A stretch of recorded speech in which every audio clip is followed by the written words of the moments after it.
Welcome back. Now we saw that in common size analysis of income statement, each income and expense line item is expressed as a percentage of net revenue, which is essentially the net sales of the company. In case of common size analysis of balance sheet, each asset, liability and equity line item is expressed as a percentage of total assets. Now in case of common size cash flow statement, there are two alternative approaches. The first approach is to express each line item of cash inflow as percentage of total cash inflow, and similarly expressing each line item of cash outflow as percentage of total cash outflow. This approach helps us clearly see what dominates the cash inflow or outflow. Another method to perform common size cash flow statement analysis is to express each line item as percentage of net revenue. Now in this example for this company, we see that in case of the inflows, the common size statement is telling us that around 97% of the inflows came through receipts from customers and only close to 3% of the receipts came through sale of equipment.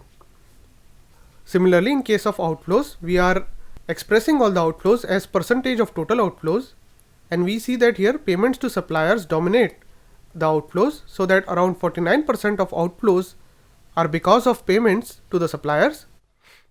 The next highest contribution to outflows comes from the payment to employees as employee expense probably, and the next highest source of outflow is the payments for other operating expenses. So by looking at the common size analysis, it is easy to determine what dominates the cash inflow or the cash outflow. Now in the next example here, we see that the common size analysis is expressed as a percentage of net revenue. Under this approach, each line item in the cash flow statement is shown as a percentage of net revenue.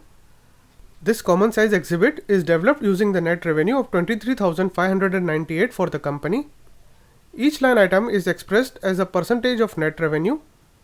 The common size format makes it easy to see the trends in cash flows rather than just looking at the total amount, and it is very easy to use this common size statement to forecast future cash flows. This is so because each line item is represented as a percentage of net revenue. Now if an analyst forecasts net revenue for the future period, he can use the same ratios to determine forecast for each line item. Now let's take another example of common size cash flow analysis using the net revenue. Now we have shown here a hypothetical company and its cash flow expressed as a percentage of net revenue for a period of 3 years.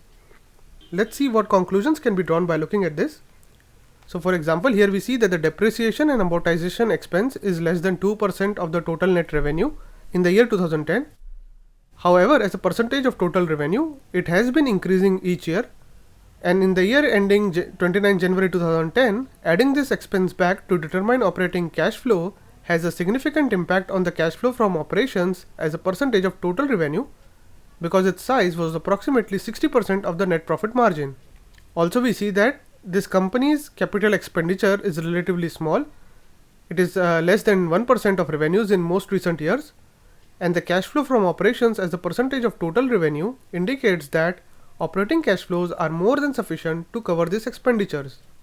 Also we see that the company's operating cash flow as a percentage of revenue is usually much higher than the net profit margin, with the exception of the year 2009. In that year, it seems the net profit margin was 4% and operating cash flow as a percentage of total revenue was 3.1%. The primary difference between the year and the other years appears to have been a significant reduction in accounts payable. In each of the other years, accounts payable increased.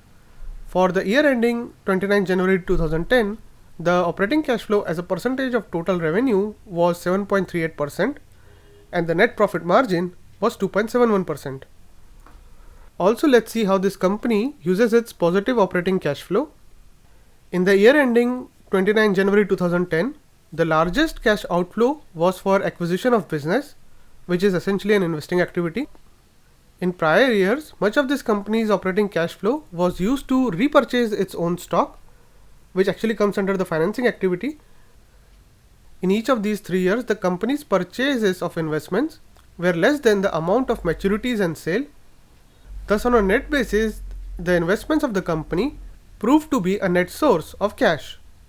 With this, we have come to the end of common size analysis. In the next few videos, we'll look at ratio analysis for different components of financial statements.